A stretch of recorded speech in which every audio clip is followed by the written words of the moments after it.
Page number 40 کے ساتھ تمام کو السلام علیکم۔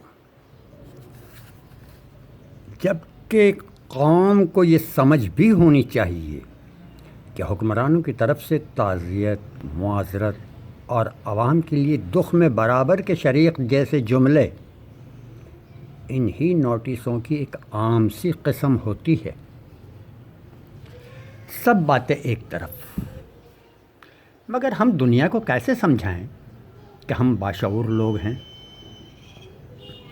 کیونکہ یہ جو بچہ ہمارے سامنے ہے وہ ہماری بات نہیں مانتا، ہمارے مشورے اور ہماری نصیحتوں پر دھیان بھی نہیں دیتا۔ ہم کہتے ہیں بچہ بے ادب اور گستاخ ہے۔ اب سوال یہ ہے کہ اللہ کا پیغام لانے والوں کی کون کون سی بات ہم نے مانی؟ ان پاک ہستیوں نے تو کہا جھوٹ نہ بولو، ہم تو جھوٹ بولنے کے ماسٹر نکلے۔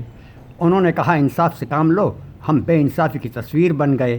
مقدس پیغام دینے والوں نے کہا کسی دوسرے کو دکھ نہ دو، کسی کا حق نہ مارو۔ ہم نے وہ کارنامے کر بتائے جیسے ناحق کام کرنے کی پی ایچ ڈی کر بیٹھے ہیں۔ انہوں نے ہمیں سمجھایا، نصیحتیں کی، حرام نہ کھاؤ۔ ہم نے 2 قدم آگے بڑھ کر دوسروں کو بھی حرام کھلوا دیا۔ اب ہماری نگاہ میں سب سے بری قوم دشمنان رسول صلی اللہ علیہ وآلہ وسلم تھی، یعنی کفار مکہ تھی۔ مگر کیا اس بری قوم نے کبھی گدھے، گھوڑے، کتے وغیرہ کسی کو بغیر بتائے کھلائے؟ ہم نے تو دوسروں کو مردہ جانور بھی کھلا دیے۔ اب بھی ہم خود کو باشعور قوم سمجھیں، یہ شعور سے دشمنی نہیں تو اور کیا ہے؟ ہمیں یہ بھی معلوم نہیں کہ جو باشعور نہ ہو اسے اس کی مرضی پر زہر پینے نہیں دیا جاتا۔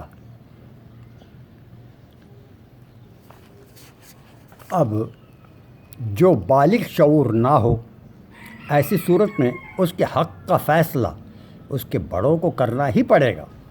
لہٰذا بے شعور کو آزادی دینا، یعنی جمہوری نظام کے تحت اسے زندگی گزارنے کا آزادی کے ساتھ موقع دینا، اس پر احسان نہیں ہے، یہ تو اس سے کھلی دشمنی کہلائے گی۔ اگر ہم باشعور قوم ہوتے تو ہمارے سیاسی حکمراں ہم سے ایسے مذاق کر نہیں سکتے تھے جیسے کہ اب تک ہم نے سمجھے۔ مثلاً ہمیں اردو پڑھنا لکھنا آتا نہیں، مگر ہمارے لیے آئین حتیٰ کہ عدالتی قوانین قوم کے سامنے انگلش میں رکھے جاتے ہیں۔ یہ تو کچھ ایسا ہی ہے کہ کسی کو چمچ سے کھانا نہ آتا ہو اور اسے کولڈ ڈرنک والے 2 پائپوں سے کھانا لینے پر مجبور کیا جائے۔ یوں تو اس آئین اور عدالتی قوانین کے اردو ترجمے وافر مقدار میں موجود ہیں، مگر جب کبھی آئین یا عدالت کے قوانین ہمارے سامنے اردو میں لائے جاتے ہیں تو ایسے اردو ترجمے کے لفظ ہم پاکستانیوں کے سر کے اوپر سے گزر جانے جیسے ہی ہوتے ہیں۔ جیسے بچوں کو انگلش سکھانے والی گرامر میں الفاظ ہوتے ہیں، مثلاً صحیفہ جیسے الفاظ ہوں تو بچے کا والد بھی سمجھنے سے قاصر ہوگا۔ مگر یہ بھی ایک حقیقت ہے، جیسی قوم ہوتی ہے اللہ کی طرف سے ویسے ہی حاکم قوم پر مسلط کیے جاتے ہیں، اور ہم ہیں کہ بحیثیت قوم اخلاق اور کردار کے حوالے سے جس پستی کا شکار ہیں، اس امر کو ہم سے زیادہ خالق کے حقیقی کے علاوہ اور کون جان سکتا ہے؟